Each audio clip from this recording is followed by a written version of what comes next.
Kita telah sampai pada peristiwa kau dan aku menjelma angka-angka. Kau satu, aku dua, mereka tiga dan seterusnya.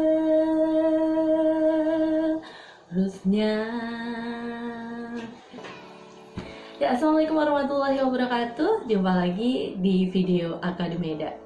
Kali ini Meda pengen sharing tentang data storytelling. Iya, kenapa tadi Meda nyanyi ada syair, ada liriknya, angka-angka. Ayo, ada yang tahu? Iya, karena saat ini kita sudah tidak bisa terlepas dengan apa yang namanya angka atau data. Kita nggak bisa ngomong sesuatu tanpa ada penelitian sebelumnya, tanpa ada angka yang akan menyusun menjadi sebuah fakta. Semua hal berkaitan dengan data. Saat ini pemerintah sedang berusaha untuk menanggulangi pandemi COVID. Setiap hari di berita, baik di televisi, media cetak, maupun di media sosial, selalu di-upgrade data perkembangan virus COVID di Indonesia, ya, di Provinsi Jawa Tengah, di DKI Jakarta, di Jawa Barat, di Jawa Timur, dan lain-lain. Setiap hari data menunjukkan apakah COVID-nya ini sekarang meningkat atau menurun. Berapa banyak yang positif COVID, berapa banyak yang selamat, dan berapa banyak yang sembuh, kemudian bisa beraktivitas kembali, dan juga berapa banyak sih di antara mereka yang terjangkit COVID dan kemudian meninggal dunia. Semua itu tidak bisa disampaikan tanpa ada data. Apalagi nih, selain pemerintah yang menggunakan data, iya, dari perusahaan misalnya atau swasta, mereka juga membutuhkan data untuk mengetahui omset mereka, untuk mengetahui apakah perusahaannya ini rugi atau untung. Bagaimana mereka bisa mengatur strategi perusahaan mereka untuk bisa mendapatkan profit yang lebih tinggi tanpa mereka menganalisis data dari perkembangan usaha yang mereka lakukan. Jurnalistik, tidak ada yang bisa disampaikan pada sebuah pemberitaan tanpa adanya data yang mendukung suatu berita yang akan membuat pemirsa, membuat semua orang yang mendengarkan menjadi yakin bahwa apa yang disampaikan oleh jurnalis di sebuah berita misalnya ya adalah sesuatu yang benar atau sebuah fakta. Nah, kita tahu nih, biasanya kalau membicarakan tentang data, itu yang kebayang di pikiran kita adalah angka-angka, pengungkapan angka-angka, kemudian tabel, grafik, tanpa kita tahu maknanya. Mungkin untuk data scientist atau untuk ahli statistik gitu ya, yang berkecimpung memang di dalamnya, bisa memahami arti dari sebuah tabulasi, arti dari sebuah chart. Tapi untuk orang awam, gunanya apa untuk mereka? Fungsinya apa? Mereka akan bertanya-tanya nih, ini maksudnya apa ya? Kok grafiknya naik?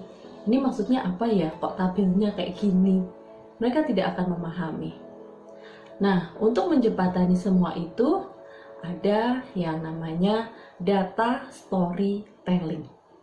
Ya, data storytelling adalah gabungan antara ilmu pengetahuan dengan ilmu komunikasi yang akan menceritakan sebuah data, menceritakan sebuah kumpulan angka-angka menjadi suatu cerita yang dianalisis, yang akan bisa membuat audiens kita menjadi yakin dengan apa yang kita sampaikan, dan tentunya di sana ada action plan, ada alternatif solusi yang ditawarkan untuk mengatasi suatu permasalahan yang tadi kita sampaikan melalui kumpulan-kumpulan data. Baik itu berupa grafik, berupa tabel yang sudah dianalisis. Lalu apa saja yang dibutuhkan untuk bercerita? Ya, karena tadi judulnya aja kan data storytelling, artinya kita akan menceritakan sebuah data, bercerita tentang sebuah data, supaya kita ketika cerita tentang data itu orang menjadi lebih tertarik dan mudah memahami. Bahkan orang yang nggak ngerti statistik atau orang yang nggak paham sama sekali tentang data pun juga akan merasa nyaman, merasa tertarik, betah untuk mendengarkan cerita tersebut. Ya, tentunya untuk bercerita kita membutuhkan yang namanya ilmu pengetahuan. Tanpa ilmu pengetahuan kita tidak akan bisa menceritakan sesuatu, apapun itu. Di dalam ilmu pengetahuan itu kita membutuhkan sebuah data, mulai dari pengumpulan datanya, kemudian data yang sudah dikumpulkan itu kan tidak serta-merta bisa kita ceritakan, tetapi kumpulan data tersebut harus kita olah sedemikian rupa sehingga menghasilkan suatu informasi yang sudah dianalisis, kemudian kita sampaikan, kita interpretasikan kepada pengguna data. Nah, cara menginterpretasikan sebuah data inilah yang membutuhkan suatu teknik, yaitu ilmu komunikasi. Dengan menggabungkan ilmu pengetahuan dan ilmu komunikasi, kita berharap pesan dari data yang kita kumpulkan, yang kita analisis tadi bisa sampai, bisa diterima, bisa dimengerti oleh audiens kita dengan lebih mudah. Dan akhirnya harapannya adalah apa yang kita tawarkan, solusi yang kita berikan bisa dilakukan oleh audiens kita. Nah, terus gimana sih caranya supaya kita bisa menyusun sebuah data storytelling? Ya, dalam ilmu public speaking ada dua hal yang harus diperhatikan ketika kita menceritakan sesuatu, melakukan paparan dan lain-lain. Ya, ada dua yang harus kita perhatikan, yaitu delivery dan juga konten. Menurut teman-teman di sini nih, lebih penting mana sih, delivery atau konten nih? Konten? Delivery? Iya, sebenarnya dua-duanya sama-sama penting. Tapi kita tetap harus lebih memprioritaskan bagaimana konten yang akan kita sampaikan ke audiens kita.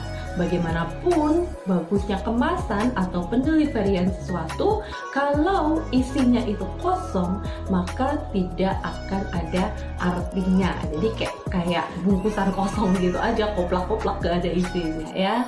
Iya. Dan untuk membuat suatu konten yang akan bermanfaat, yang juga akan bisa digunakan oleh orang lain, kita perlu ada yang namanya 3W. W yang pertama di dalam konten kita bahas tentang why. Why itu apa? Why adalah latar belakang permasalahan yang akan kita sampaikan. Fokus pada inti pesan yang akan kita ceritakan kepada audiens kita. Kita cari tahu dulu latar belakang permasalahannya. Kenapa sih kita mengambil topik itu? Kenapa sih kok nggak yang lain aja? Nah, kita ceritakan latar belakangnya seperti apa. W yang kedua adalah apa? What. Kita jelaskan arti, definisi dari topik tadi. Apa sih maksudnya?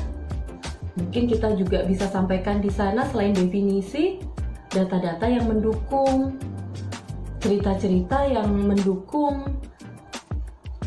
analisis dari data tersebut. Kita hubungkan tentunya dengan data. Kita ceritakan pada what. Kemudian yang ketiga adalah what next. Ya, kalau kita udah tahu latar belakangnya, udah tahu cerita tentang topik tadi, terus mau ngapain coba? Tentunya audiens kita pasti berharap dong, setelah kita mengupas segala sesuatunya, terus solusinya apa? Action plan-nya apa? Tindakan selanjutnya apa? Nah, kita ceritakan di what next-nya, supaya ada sesuatu yang bisa dibawa pulang oleh audiens kita.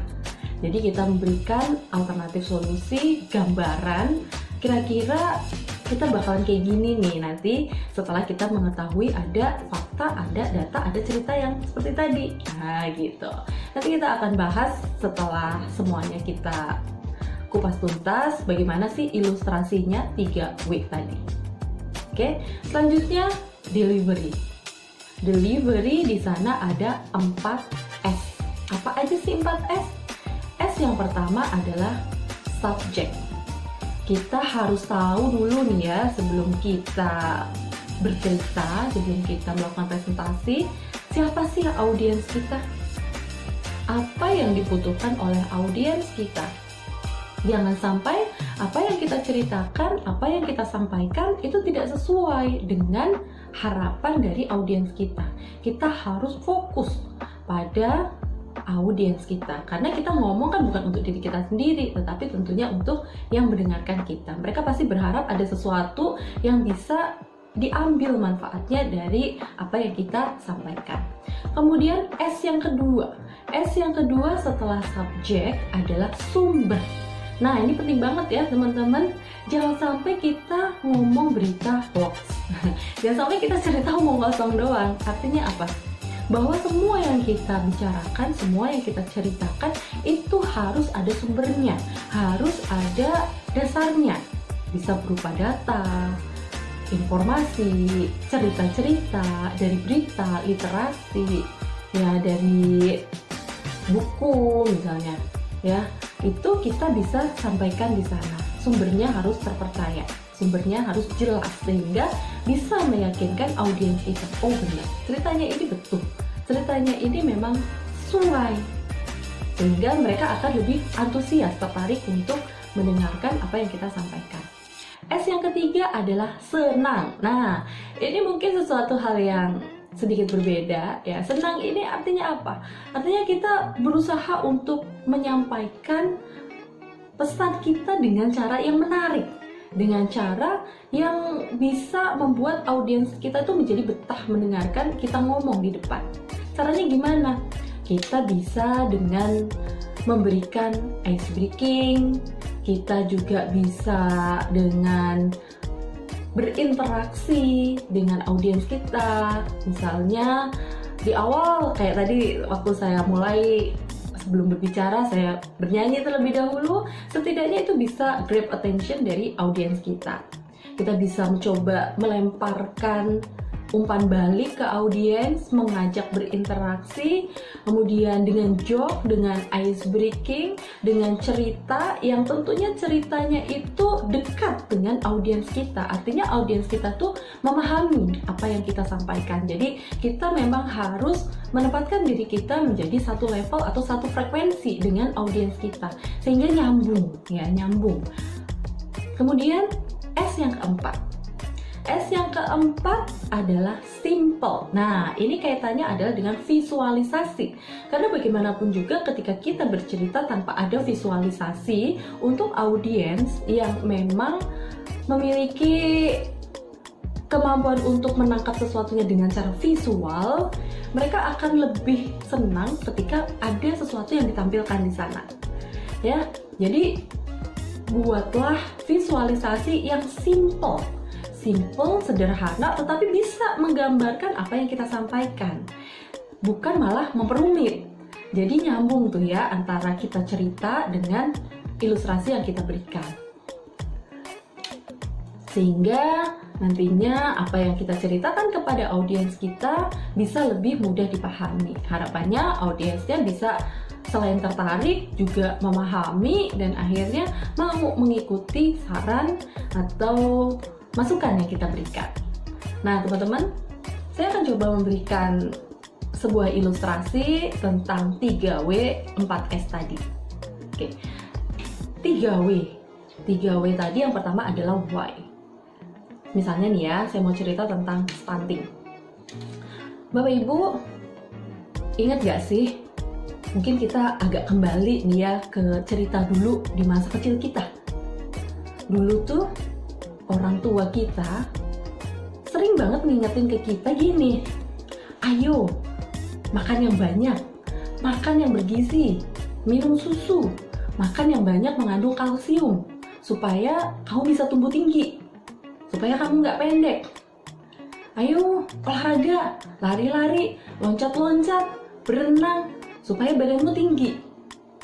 Nanti kalau kamu nggak tinggi, kalau sekolah, kamu tuh bakalan nggak bisa ikut paskibra loh, ya kan? Nggak bisa ikut basket loh, ya? Bener nggak? Pernah nggak ada yang mengalami seperti itu?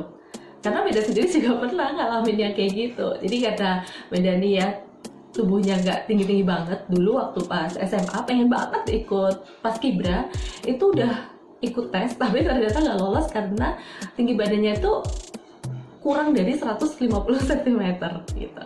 Ya, jadi hubungannya dengan stunting adalah ternyata ya dari hasil Riskesdas tahun 2018 pun stunting ini merupakan salah satu permasalahan. Karena di Indonesia itu ternyata sudah cukup tinggi stuntingnya. Angkanya sekitar 30,8%. Artinya dari 3 orang anak dari 10 anak di Indonesia itu mengalami stunting. Padahal menurut standar WHO lebih dari 25%. Angka stunting di suatu negara itu tergolong cukup tinggi. Bisa bayangin kan kalau di Indonesia 30,8 berarti? Ya, kenapa kita harus fokus ke stunting? Kenapa sih? Kok nggak ke hal lain? Bukannya banyak ya masalah kesehatan di Indonesia ini yang masih butuh perhatian. Nah, kembali lagi ke cerita Meda tadi di awal.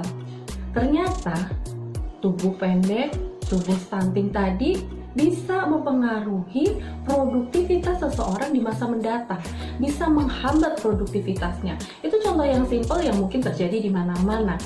Seseorang yang tubuhnya tidak tinggi gitu ya, lebih rendah daripada usianya harusnya, menjadi tidak bisa mengikuti aktivitas-aktivitas yang mungkin bisa diikuti oleh orang yang bertubuh normal. Contohnya seperti itu. Hal lain adalah ternyata seseorang yang stunting itu kedepannya akan memiliki peluang untuk mengidap penyakit degeneratif yang tentunya pastinya juga akan menghambat yang namanya kembali lagi ke produktivitas sumber daya manusia. Karena stunting ini ternyata tidak hanya mempengaruhi pertumbuhan tubuh saja, tetapi juga perkembangan otak buat anak. Padahal masa depan bangsa kita, masa depan negara kita ada di tangan sumber daya manusia yang produktif dan berkualitas. Oleh karena itu, stunting ini sendiri juga sudah menjadi salah satu program prioritas nasional. Nah, teman-teman, itu tadi contoh why. Why? Kenapa sih Meda ngambil topik tentang stunting? Alasannya tadi. Next ya, kita akan bahas tentang what-nya. Nah, teman-teman, kalau tadi kita udah ngomongin tentang why-nya, tentang kenapa harus stunting, mungkin diantara teman-teman di sini ada yang nanya, stunting itu sebenarnya apa toh? Dan tadi kok Meda ngomonginnya stunting itu bertubuh pendek, rendah. Ya, benar teman-teman. Stunting adalah kondisi gagal tumbuh pada anak akibat apa? Akibat kekurangan gizi kronis. Wow, kekurangan gizi kronis teman-teman ya. Yang mana stunting ini ternyata tidak hanya mengakibatkan perkembangan tubuh saja yang terhambat, tetapi juga bisa menyebabkan terhambatnya perkembangan otak. Bisa dibayangkan bagaimana efeknya di masa mendatang kalau ada hambatan di perkembangan otak anak. Dari hasil Riskesdas juga nih ya, dari hasil Riskesdas di tahun 2018 ya, ternyata stunting tadi yang katanya disebabkan karena kekurangan gizi kronis ini erat kaitannya dengan yang namanya kemiskinan, teman-teman. Ya, kalau kita ngomongin tentang kemiskinan nih, tentunya udah kebayang bahwa orang yang rentan miskin atau miskin pasti mereka dekat dengan yang namanya status sosial ekonomi yang rendah. Kemudian pendidikan kepala rumah tangganya bisa kita bayangin, biasanya mereka pendidikan kepala rumah tangganya SD ke bawah, misalnya seperti itu ya. Jadi dari hasil Riskesdas tahun 2018 ternyata yang menyebabkan angka stunting tinggi ya, karakteristik dari rumah tangga yang memiliki anak dengan status stunting ternyata berasal dari kepala rumah tangga yang pendidikannya rendah, kemudian dari rumah tangga yang sanitasinya tidak layak, dari mereka yang sulit mengakses fasilitas kesehatan. Teman-teman bisa ceritakan ya di bagian ini, di bagian what ini, tidak hanya cerita deskriptif saja narasi, tetapi teman-teman juga bisa tunjukin dengan tabel atau grafik angkanya. Misalnya, ini loh rumah tangga yang mengalami stunting. Ternyata kepala rumah tangganya sebagian besar adalah berpendidikan SD. Oh, ternyata yang mengalami stunting itu ya sanitasinya itu belum layak, mereka nggak punya jamban sendiri. Oh, jarak ke penampungan limbah terdekat untuk rumah tangga yang terkena stunting ini ternyata deket banget, sehingga lingkungannya itu tidak sehat. Walah, ternyata nih ya teman-teman, sebagian besar rumah tangga yang anaknya itu mengalami stunting, itu sumber air minumnya itu tidak sehat, ya tidak higienis, karena sumbernya misalnya dari mata air atau dari, wah ternyata mereka punya kebiasaan nih tidak memasak air dulu sebelum diminum, misalnya seperti itu. Nah teman-teman, ini bisa tunjukkan dengan data, bisa dari data Susenas atau mungkin data-data yang lain yang teman-teman bisa dapatkan informasinya ya, sehingga audiens kita tuh menjadi lebih yakin, oh gitu tuh maksudnya. Dengan adanya data, chart, tabel, audiens kita bisa melihat, oh ternyata kondisinya di Indonesia seperti ini ya, gitu teman-teman ya. Itu adalah contoh what-nya. Setelah audiens kita tahu kondisi stunting di Indonesia, definisinya, kemudian mungkin cerita dari literatur-literatur yang lain, lalu kita bisa ceritakan tentang what next-nya. Ya teman-teman, ternyata selain dari hasil Riskesdas, dari TNP2K dan juga Semeru sempat melakukan penelitian di 6 kabupaten kota di beberapa provinsi di Indonesia untuk mengetahui hal apa saja yang bisa berpengaruh untuk menekan angka stunting. Karena ternyata dari hasil Riskesdas tahun 2013, tahun 2018, dan terakhir itu adalah melalui SSGBI tahun 2019, angka stunting di Indonesia sudah menurun. Nah, ini juga teman-teman bisa tunjukin dengan grafik ya, bisa tunjukin dengan grafik, bisa tunjukin dengan tabel, sehingga audiens kita bisa lihat, oh gitu ya. Gitu. Nah, terus kemudian kita ceritain lagi hasil dari Semeru tadi teman-teman. Ternyata terlihat bahwa rumah tangga stunting yang kemudian sudah memiliki fasilitas sanitasi yang layak, mereka punya jamban sendiri, mereka juga memiliki sumber air bersih, air minum yang sehat, mereka difasilitasi kesehatannya, karena saat ini pemerintah juga sudah banyak sekali memberikan program perlindungan kepada masyarakat yang rentan. Ya, ada yang namanya PKH, Program Keluarga Harapan. Ini ditujukan untuk rumah tangga yang memiliki ibu hamil atau juga balita, sehingga ya ibu hamil atau balita terjamin kesehatannya. Karena ternyata teman-teman, stunting itu tidak hanya pada anak, tetapi juga dimulai sejak bayi itu dalam kandungan, sehingga kesehatan ibu hamil juga harus diperhatikan. Ya, sekarang pemerintah sudah memberikan yang namanya tadi PKH, ya, sehingga harapannya mereka yang rentan miskin, yang miskin bisa terpenuhi kebutuhan kesehatannya. Pemerintah juga sudah memberikan yang namanya BPNT, ada bantuan pangan non tunai yang sekarang berubah menjadi bantuan sembako. Nah, ini juga sebenarnya salah satu upaya pemerintah agar masyarakat bisa memberikan gizi yang seimbang, bisa mendapatkan gizi yang seimbang, sehingga terpenuhi kebutuhan pangannya. Itu contohnya, misalnya seperti itu. Kita bisa sampaikan intervensi-intervensi apa saja sih yang sudah dilakukan oleh pemerintah. Dan teman-teman, yang tidak kalah pentingnya adalah pemerintah juga sudah melakukan banyak edukasi melalui lembaga-lembaga terkait agar masyarakat kita memahami bahwa stunting itu bisa dicegah. Ya, lebih baik mencegah daripada mengobati dong ya. Oleh karena itu, memahamkan, mengedukasi masyarakat kita, ibu hamil, anak-anak, agar tidak terkena stunting itu juga sangat perlu.